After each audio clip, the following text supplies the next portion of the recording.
आप देख रहे हैं इंडिया पब्लिक खबर और मैं हूं अर्जिता मिश्रा। 2022 का आज आखिरी दिन है। साल के आखिरी दिन में हर कोई हिसाब करता है कि इस साल उसने क्या पाया और क्या खोया। आने वाले सालों से हर किसी को उम्मीदें होती हैं कि नया साल शुरू होने के साथ वो सफलता हासिल करेंगे। ऐसे में आज हम आपको बताएंगे कि दुनिया में भारत के रक्षा क्षेत्र के मोर्चे पर 2022 कैसा रहा। आज हम जानेंगे कि सेना, सैनिक सुधार और हथियारों की खरीद जैसे महत्वपूर्ण विषयों पर हमारा प्रदर्शन कैसा रहा। आइए देखते हैं ये स्पेशल रिपोर्ट।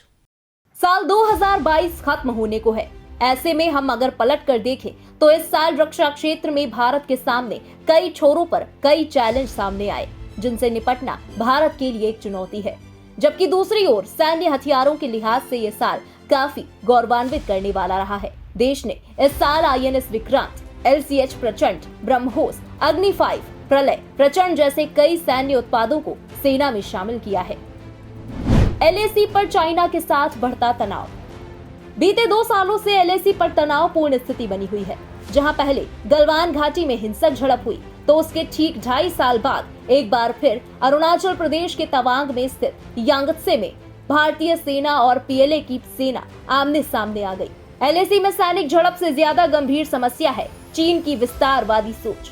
अरुणाचल प्रदेश के जिस इलाके को दोनों पक्ष विवादित मानते हैं, वहीं पर चीन आक्रामक नीतियां अपनाकर भारत को उकसाने की कोशिश कर रहा है। कई स्तर की बातचीत के बावजूद तनाव कम नहीं हुआ है। इसलिए चीन 2023 में भी भारत की सबसे बड़ी रक्षा चुनौती बना रहेगा।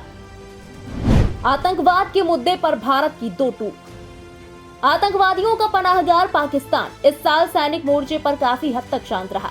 LOC पर भी शांति कमोबेश रही, जिसके चलते सेना बाकी के सामरिक विषयों पर ध्यान दे पाई।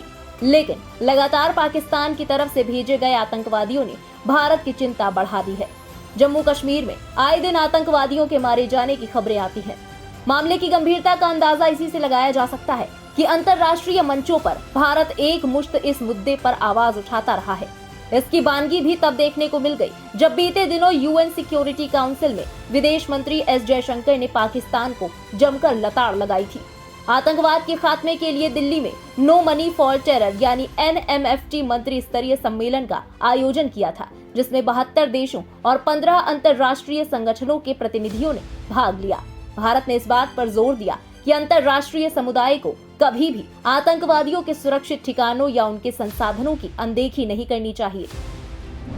सेना सुधार के तहत अग्निपथ योजना का ऐलान। 2022 सेना के लिए भी बेहद खास रहा। इस साल सरकार ने ऐसी योजना लागू की जो दशकों से लंबित थी। हम बात कर रहे हैं अग्निपथ योजना की। कोविड के दौरान सेना के तीनों अंगों की भर्तियों को रद्द कर दिया गया था। 2 साल से युवा भर्ती की आस लगाकर बैठे थे, लेकिन खाली हाथ रहे। जिसके बाद फरवरी में हुए यूपी विधानसभा चुनाव के दौरान युवाओं का गुस्सा फूट पड़ा और वो रक्षा मंत्री की रैली में भर्ती से जुड़े नारे लगाने लगे।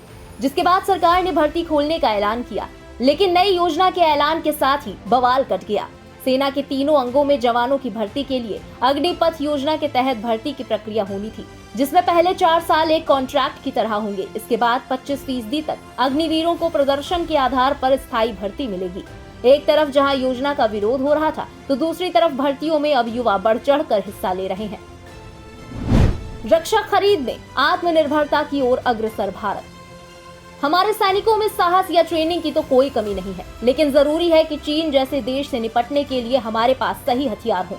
इस लिहाज से 2022 काफी अच्छा रहा, जहां सरहदों पर बढ़ती चुनौतियों को देखते हुए भारत में रक्षा खरीद को थोड़ी गति मिल गई और रक्षा खरीद की दुनिया में कीवर्ड में रहे आत्मनिर्भरता के संदेश को भारत ने सच कर दिखाया। संभवतः अभी इसमें काफी विस्तार की जरूरत है, जिसके लिए सरकार लगातार प्रयासरत है। INS विक्रांत। INS विक्रांत भारत का पहला स्वदेशी विमान वाहक जहाज है। 2 सितंबर 2022 को जब प्रधानमंत्री मोदी ने इसे राष्ट्र को समर्पित किया, तब भारत उन चुनिंदा देशों में शामिल हो गया जो विमान वाहक पोत को खुद डिजाइन कर सकते हैं और बनाकर लॉन्च कर सकते हैं। INS विक्रांत 262 मीटर लंबा और 62 मीटर चौड़ा है। इस लिहाज से इसके फ्लाइट डेक का आकार फुटबॉल के 2 मैदानों के बराबर हो जाता है। ये वाहक एक 28 नॉट्स की अधिकतम रफ्तार के साथ एक बार में 7,500 नॉटिकल मील यानी करीब 14,000 किलोमीटर की दूरी तय कर सकता है। INS Mormugao. INS Mormugao 15B project का दूसरा युद्धपोत है, जिसे इस साल भारतीय नौसेना में कमीशन किया गया। रक्षा मंत्री राजनाथ सिंह ने इस युद्धपोत की कमीशनिंग की। INS मोरमुगांव सबसे परिष्कृत सुविधाओं और उन्नत तकनीक के साथ दुनिया का सबसे अच्छा विध्वंसक युद्धपोत है। INS वागीर। नौसेना को इस साल 5वीं स्कॉर्पियन श्रेणी की पनडुब्बी वागीर मिली है। इस पनडुब्बी के नौसैनिक फ्रिगेट में शामिल होने से नौसेना की युद्ध क्षमता और बढ़ गई है। इस पनडुब्बी का निर्माण प्रोजेक्ट 75 के तहत किया गया है। प्रोजेक्ट 75 में स्कॉर्पियन डिजाइन की 6 पनडुब्बियों का स्वदेशी निर्माण शामिल है। LCH प्रचंड। मल्टी रोल वाले इस हल्के लड़ाकू हेलीकॉप्टर LCH प्रचंड को शामिल करना HAL की एक और उपलब्धि है। LCH प्रचंड भारतीय सेना के एविएशन कोर और भारतीय वायुसेना की परिचालन क्षमताओं को बढ़ाता है।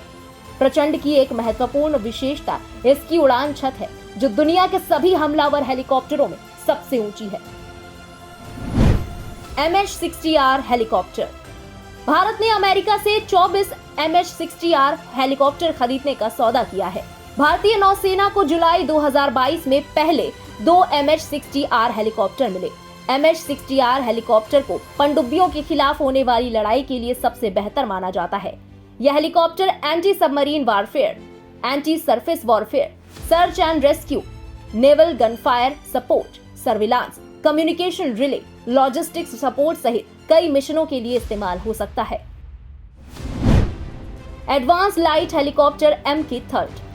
1 दिसंबर को advance light helicopter MK-3 Indian coastal guard में शामिल हुआ था। इसका निर्माण हिंदुस्तान एरोनॉटिक्स लिमिटेड यानी HAL द्वारा किया गया है। ये ध्रुव हेलीकॉप्टर का नेवल वर्जन है। इसे उन्नत रडार के साथ साथ electro optical sensor, full glass cockpit, high intensity search light सहित अत्याधुनिक उपकरणों से लैस किया गया है। दिन हो या रात, यह हेलीकॉप्टर हर वक्त काम करता है। इसकी मदद से राहत और बचाव अभियान भी चलाया जा सकता है। राफेल। भारत ने फ्रांस से 36 राफेल फाइटर जेट खरीदने का सौदा किया था। 15 दिसंबर 2022 को 36वां राफेल विमान भारतीय वायुसेना को मिल गया। राफेल 4.5 जनरेशन का लड़ाकू विमान है। ये लंबी दूरी तक हवा से हवा और हवा से जमीन पर मार करने वाली मिसाइलों से लैस है। इस विमान के पास एडवांस रडार और इलेक्ट्रॉनिक वारफेयर क्षमताएं हैं। फ्रांस की कंपनी डसॉल्ट एविएशन ने इसे बनाया है। Man portable anti tank guided missile. इस मिसाइल का परीक्षण DRDO ने जनवरी के महीने में किया था। भारत में विकसित की गई एंटी टैंक एक कम वजन वाली मिसाइल है। इसे मैन पोर्टेबल लॉन्चर से लॉन्च किया जाता है। Helena missile. अप्रैल में anti tank guided missile Helena launch की गई। इस मिसाइल का अलग अलग उच्च ऊंचाई वाले क्षेत्रों में हेलीकॉप्टर की मदद से 2 बार सफलतापूर्वक परीक्षण किया गया। ये उड़ान परीक्षण DRDO, भारतीय सेना और भारतीय वायुसेना ने संयुक्त रूप से आयोजित किए थे। ब्रह्मोस मिसाइल। ब्रह्मोस मिसाइल का परीक्षण मई के महीने में किया गया था। इसके सफल होने के साथ ही अब एयरफोर्स सुखोई फाइटर एयरक्राफ्ट से बहुत लंबी दूरी तक जमीन या समंदर में किसी भी लक्ष्य पर सटीक निशाना लगाकर हमला करने में सक्षम हो गया है। K4 missile.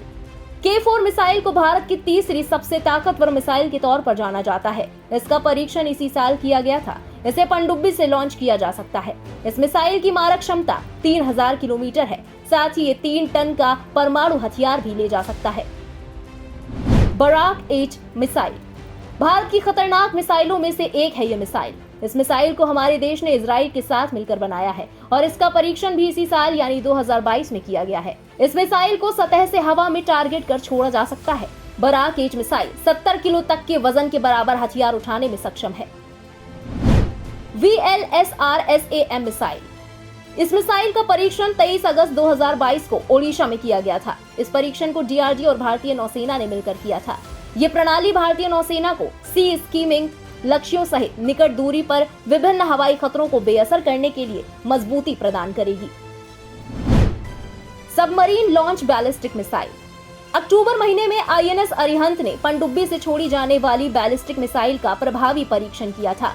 मिसाइल की आवश्यक रेंज में परीक्षण किया गया और बंगाल की खाड़ी के भीतर लक्ष्य स्थान पर बड़ी सटीकता के साथ निशाना साधा गया। अग्नि 5। इसके अलावा इस हफ्ते की शुरुआत में भारत ने अग्नि 5 न्यूक्लियर बैलिस्टिक मिसाइल का परीक्षण किया था। उस वक्त इस मिसाइल की रेंज 5000 किलोमीटर बताई गई थी, जो अब बढ़ाकर 7000 से ज्यादा कर दी गई है। हालांकि इसका वजन 20% तक कम किया गया है। प्रलय मिसाइल। एलएसी पर तवांग झड़प के बाद चीन से जारी तनाव के बीच भारत के फैसले ने पूरी दुनिया को चौंका दिया है। भारत ने पाकिस्तान और चीन से लगी सीमाओं पर सतह से सतह पर मार करने वाली 120 बैलिस्टिक प्रलय मिसाइलों को तैनात करेगा। प्रलय बैलिस्टिक मिसाइलें 150 से 500 किलोमीटर तक के लक्ष्य को भेज सकती हैं। सबसे खास बात यह है कि इन मिसाइलों को इंटरसेप्टर मिसाइलों के माध्यम से पता लगा पाना दुश्मन के लिए बेहद मुश्किल है। प्रलय सतह से सतह पर मार करने वाली मिसाइल है।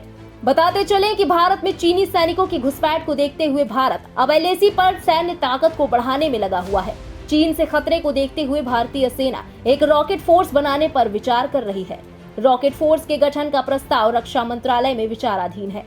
कयास लगाए जा रहे हैं कि सरकार की ओर से इस प्रोजेक्ट को भी जल्द ही हरी झंडी मिल सकती है। तो देखा आपने, एक तरफ जहां भारत विश्व की उभरती महाशक्ति के रूप में स्थापित हो रहा है, वहीं भारत लगातार अपनी सैन्य क्षमता को बढ़ाने की दिशा में काम कर रहा है। भारत न केवल अपनी रक्षा जरूरतों में लंबे वक्त से चली आ रही कमियों को पूरा करने में सक्षम है, बल्कि वो अपने उस रक्षा बोध को साकार कर रहा है जिसकी उसे हमेशा से जरूरत थी। और आने वाले साल में भी भारत रक्षा क्षेत्र में और भी मजबूती के साथ कदम आगे बढ़ाएगा। फिलहाल इस स्पेशल रिपोर्ट में बस इतना ही। देश और दुनिया की बाकी बड़ी और अहम खबरों के लिए सब्सक्राइब करना ना भूलें इंडिया पब्लिक खबर के YouTube चैनल को, और बेल आइकन दबाएं ताकि चैनल से जुड़ी सारी लेटेस्ट अपडेट्स आप तक वक्त से पहुंच पाएं।